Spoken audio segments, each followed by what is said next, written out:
Hey guys, good morning. Welcome to the JeepSolid Garage. I'm Dale. I'm glad you're here. What do you say we get to putting the crank in on this? Rattlesnakes! Don't drop it. Stop! Actually had this for a...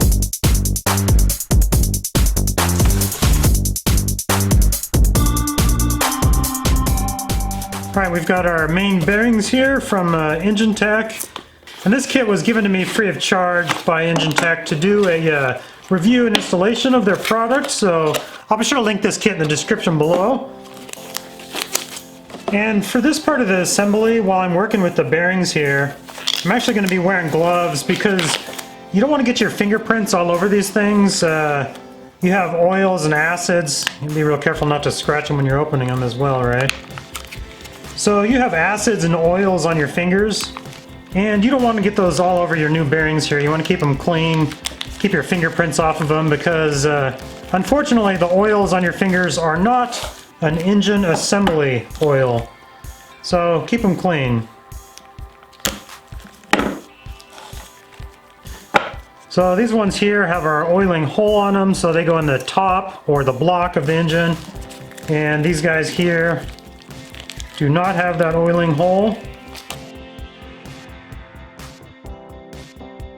So they go in the caps. And this one here, thrust bearing, bearing number 3, goes on journal number 3.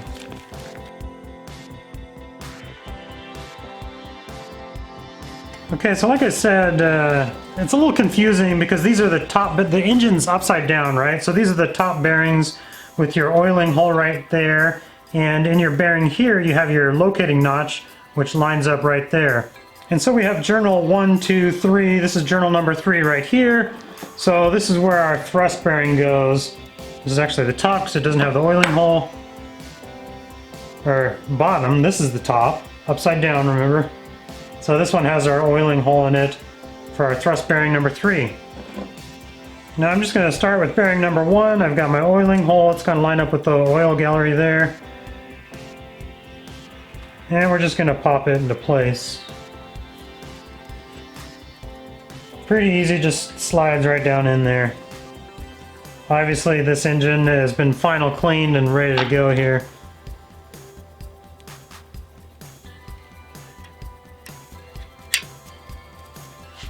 Let's skip number 3 for the time being. And we'll just continue down the line here.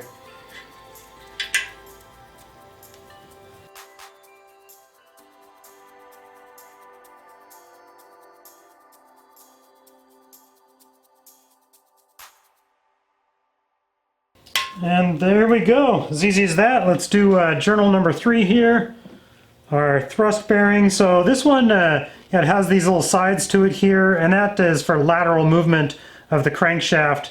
So we're gonna have to oil this up when we're all done, but for right now we're just installing this dry because we are gonna plastic gauge it.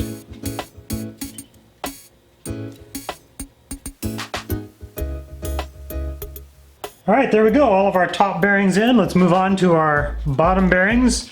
These guys go in the caps.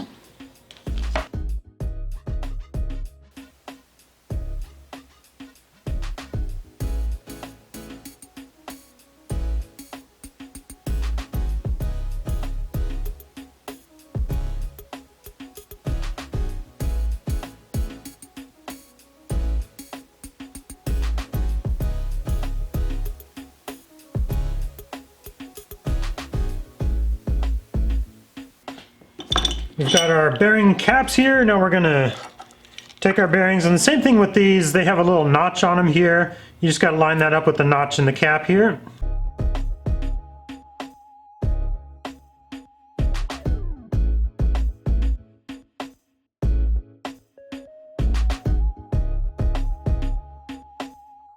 And with cap number 3 here, this is our thrust bearing.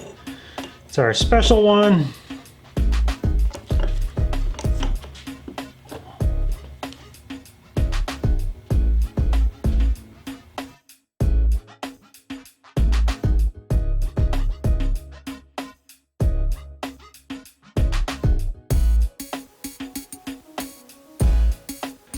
Okay, so at this point we've checked all of our clearances on our bearings here. Our main bearing caps had those on.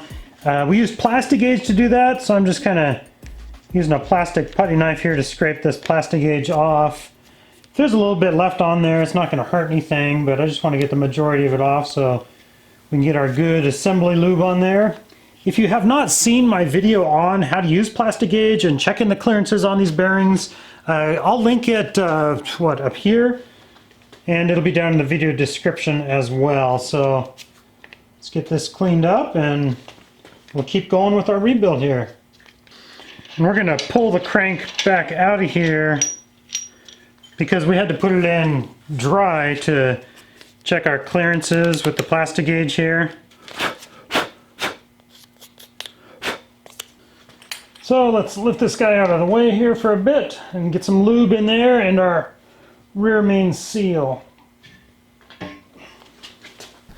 Now I wanted to use a real good assembly lube here, so I got this here from Redline. They sent me this for this project to do a review on their assembly lube. But yeah, I recommend getting a real good quality assembly lube because, I don't know, it's just something you don't want to skip on. You really want to protect your bearings and everything at your startup here. So I'll include a link for this Redline assembly lube in the description below. So now we're gonna, all of our bearings are installed obviously, and our oil holes are all lined up nicely. The bearings are clean. I'm wearing gloves now. You don't want to get fingerprints all over your clean bearings because it'll actually interfere with the assembly lube. You have acids and oils in your fingers, and like I've mentioned before, the oils in your fingers are not an assembly lube. So I'm just going to dribble a little bit of this on here, and then we'll go ahead and smear it around to cover all the surfaces real good. And then our thrust bearing here, number 3, be sure you get some assembly lube down on the sides of it as well. Let's get a little bit extra on there. We just want it lubed up nice. We don't want it to be dry at all.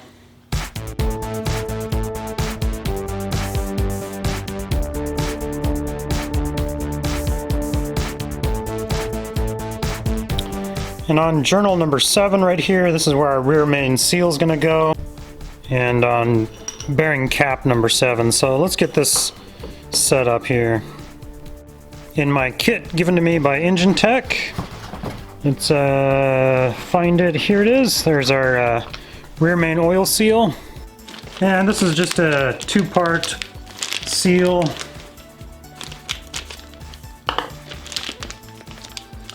So we'll install this guy, and we got to check the orientation of it. It is really important. So start with the easier side, the more obvious side. So this guy is just going to fit down in here like so.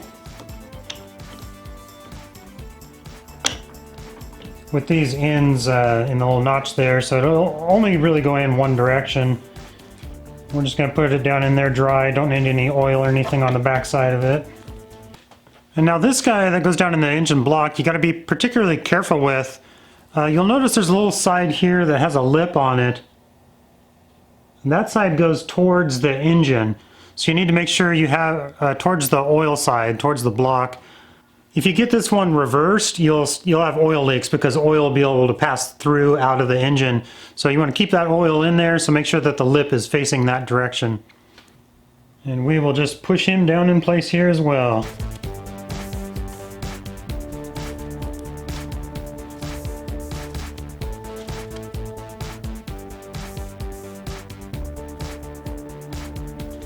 I'm gonna put a little extra lube on this guy so I can take a little bit and get some on this rear main seal. You don't want it to be dry when you set the crank down in here. The bottom side of it's dry, which is okay, but the top side here where the crank is gonna sit, let's get some oil on it.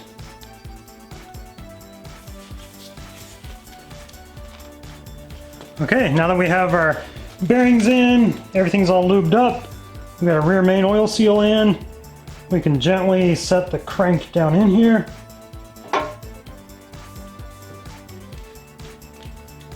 Just like that.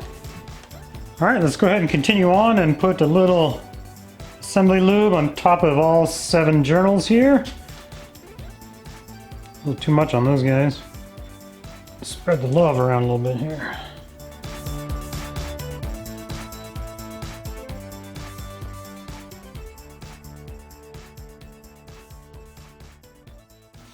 And on journal 3 here, be sure to get the sides here where the thrust bearing goes. And we'll get a little bit on the rear main oil seal here as well. And start putting our caps in place.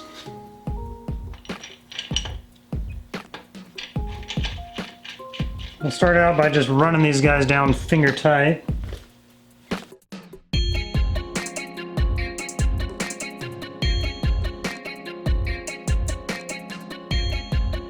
Now I do have just a smidge of oil on the threads on these bolts. You don't want to run them in dry either, so and as we're just getting these down finger tight right now, we're going to take our rubber mallet here. Before we start tightening these guys, we got to make sure that these are all seated down nicely. There we go. You can see some of them kind of pop down into place. You don't want to be beating on it with a metal hammer. So that'll do the trick right there. So now we can go through the torquing sequence, and what we're going to do is we're going to torque from the center out, but we're actually going to skip journal number 3 there. We're going to do that one last. And we're going to start with 4, so we're going to go what? 4, 5, 2, 6, 1, 7. Get all those torqued down, then we're going to come back and torque number 3 after we make sure that it's laterally positioned just right. So let's run through that real quick. We're going to start out with 30 foot-pounds here.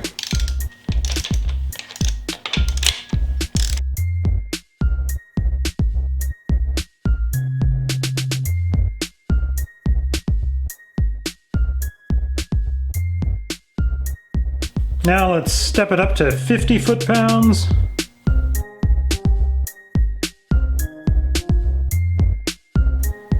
And finally 80 foot-pounds.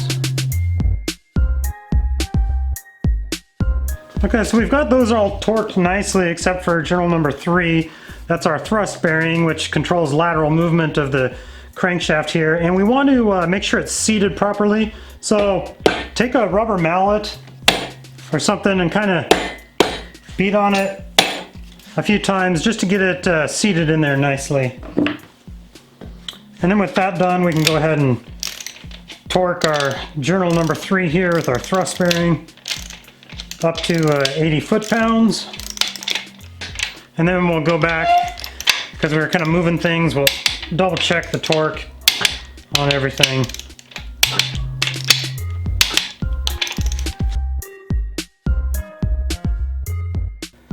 And with that, we have crankshaft installation done, and it should spin freely. You shouldn't feel any binding or anything.